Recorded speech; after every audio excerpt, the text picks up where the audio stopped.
Hello, friends. I know it's been a few weeks since you last heard from me, but I want to reassure you that I am fine. So much has happened since the last time, so I want to take the time to fill you in on the madness. Before we go any further, be sure to check out the last two parts of my story so that you understand fully about how I ended up here. I could hear the sirens getting closer to our street. By now my parents were awake and in my room telling me to calm down. They hadn't heard the screaming coming from the house next door. Once again, they are so in denial that our neighbor was capable of anything bad. Our town is too trustworthy, and unfortunately, my parents are too. Two cop cars pulled into my neighbor's driveway, and as soon as they do, the light in his living room turns on like he was expecting them. I see an officer get out of her car and walk up to the front door. She knocks on the door, which I knew was useless because the front door doesn't open.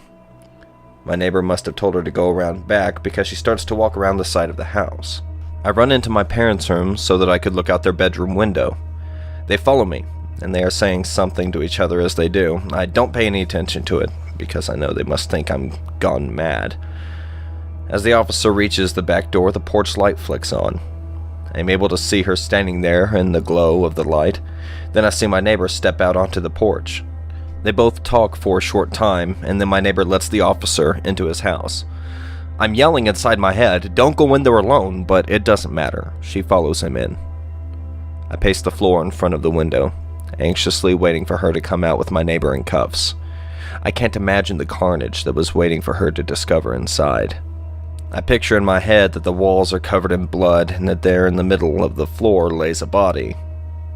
After a short time, the officer emerges from the back door along with my neighbor. They talk for another short while. Then he points towards our house. I knew they could see me standing there in the window because my parents had turned their bedroom light on, blowing my cover. The officer starts walking back out my neighbor's driveway and heads towards ours. All I can think is, why hasn't she arrested him? How could he have cleaned up the body that quick? This is all starting to not make sense. I know I heard screams, didn't I? I heard the knocks on the front door, followed by my father greeting the officer. I could hear them talking amongst each other for a few minutes. Then my parents called for me to come downstairs. I knew whatever came next couldn't be any worse than whatever had just happened next door. I will never be able to get the sound of the screams out of my head. When I walk down over to the stairs, I can see the cop waiting for me in the living room. She's only been in the house for a short while. My parents have already made her a cup of tea and have her sitting in the living room floor, making herself at home. I make my way into the living room and sit on the couch directly in front of her.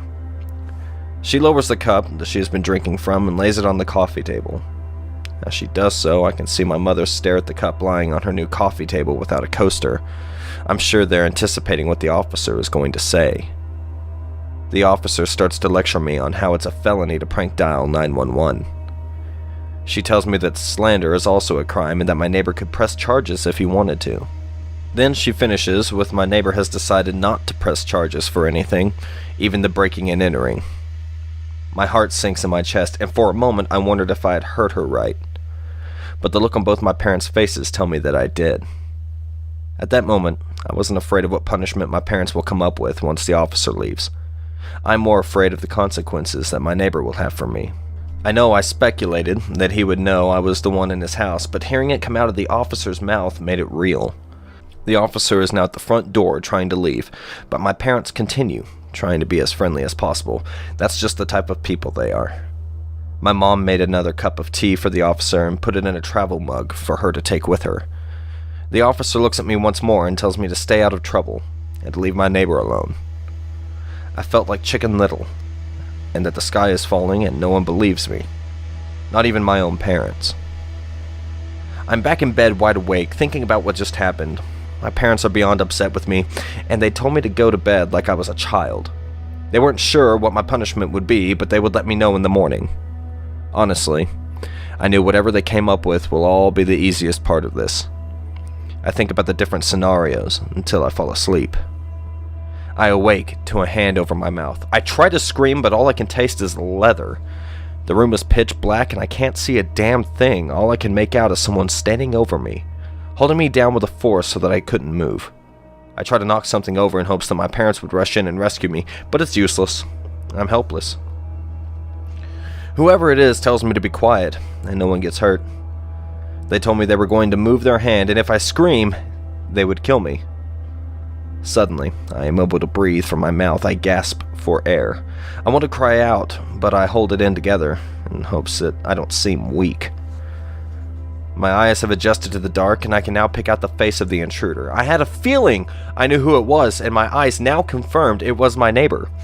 I wanted to scream so that my parents would hear me and catch him in my room. I wanted to show them that I wasn't lying, but I also wanted them alive. And I knew if I screamed, that could all change.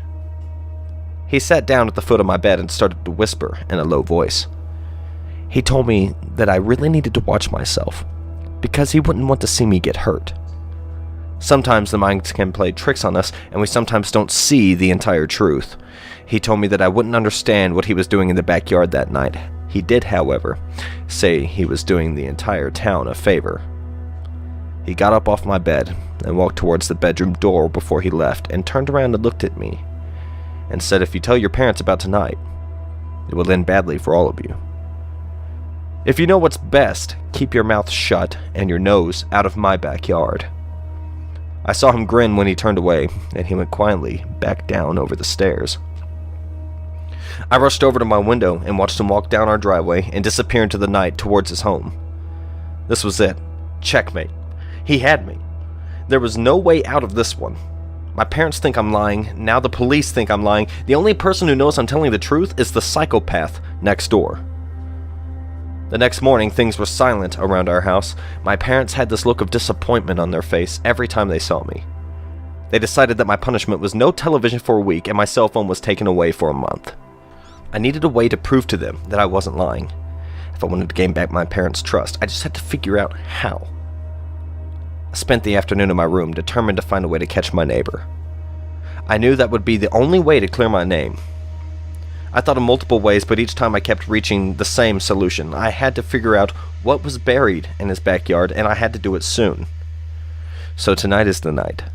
I have the shovel waiting by the back door, and as soon as my parents have gone to bed, I will make my way over into his backyard.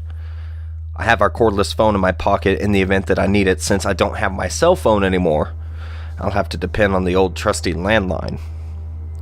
I walk into my parents' room, and right on cue, they were both fast asleep in their bed with the TV still on. Reruns of Jeopardy, their favorite show to watch before bed. I want so badly to go over and hug my mom one last time, just in case I don't make it back tonight. I know she's a light sleeper, so it would probably wake her, and I can't risk that tonight. I'm standing in our backyard. The stars are bright and the moon is full. I won't need any flashlights to see tonight, which is a bonus because I'll draw less attention. My heart is racing in my chest. I know it's now or never. If I'm going to do this, I have to do it tonight. I climb over the fence, out of the safety of our backyard, and into the uncertainty of my neighbor's yard. The grass has grown in the area where the hole was before.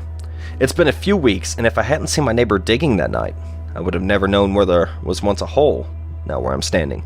I drive the shovel into the ground and push my foot on top, forcing it as deep as possible. I pull out the dirt from the earth and dump it on the ground beside me. My eyes are glued on the upstairs windows in hopes I don't see any lights turn on. I continue digging in the dead of night, as quick and quiet as possible. My adrenaline is flowing at the thought of being caught and the thought of what I might find buried here in the dirt. I comb through the dirt gently just in case I miss something. I keep looking for any sign of something, anything, just something to give me answers, something to give me closure. And there it is. There, in the dirt.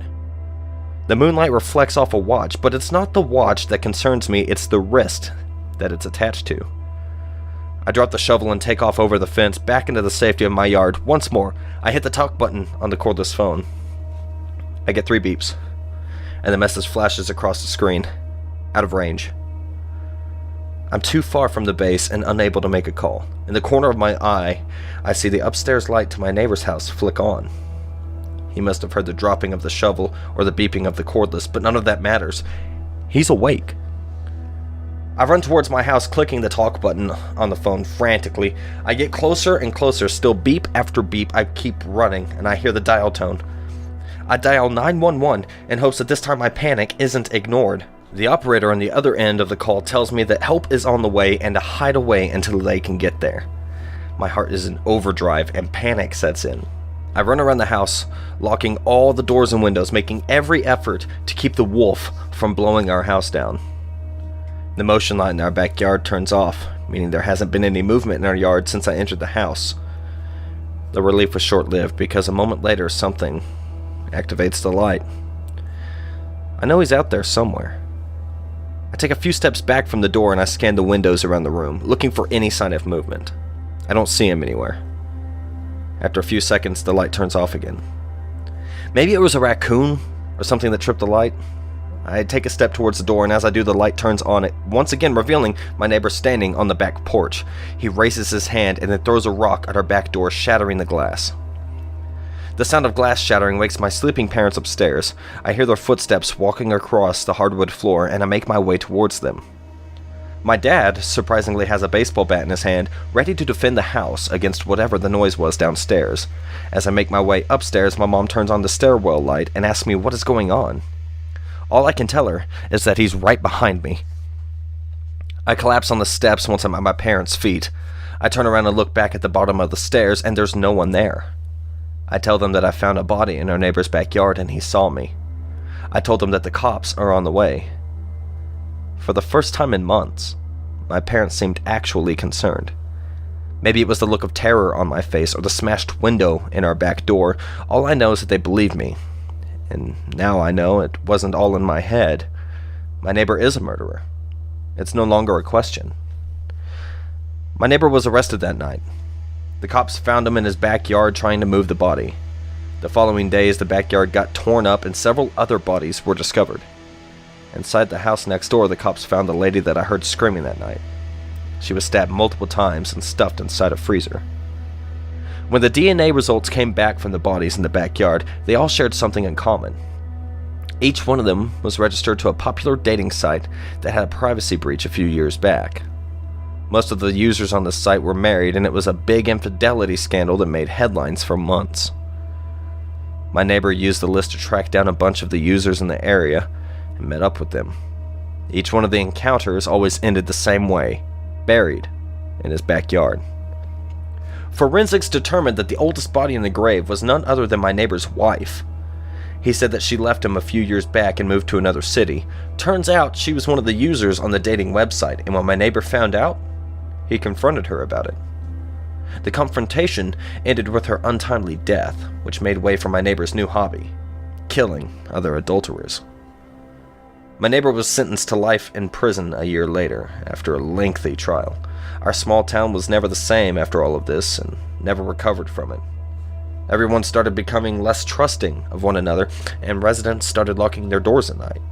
We all learned that you could never really trust anyone, no matter how friendly they seemed. My parents and I moved out of town a few months later, not because of any of this. My father had accepted a new job in another state, and I was glad he took it. After everything I had gone through, I was more than happy to start over somewhere else. The city we live in is much bigger than the one that we lived in, but surprisingly, I feel safer. Now that my neighbor is behind bars, I feel more comfortable talking about the events. I find comfort that where he is now, he can't read this. I won't give his name though, or any of the other information, because I don't want my story to become his. To me, he will always be the murderer next door.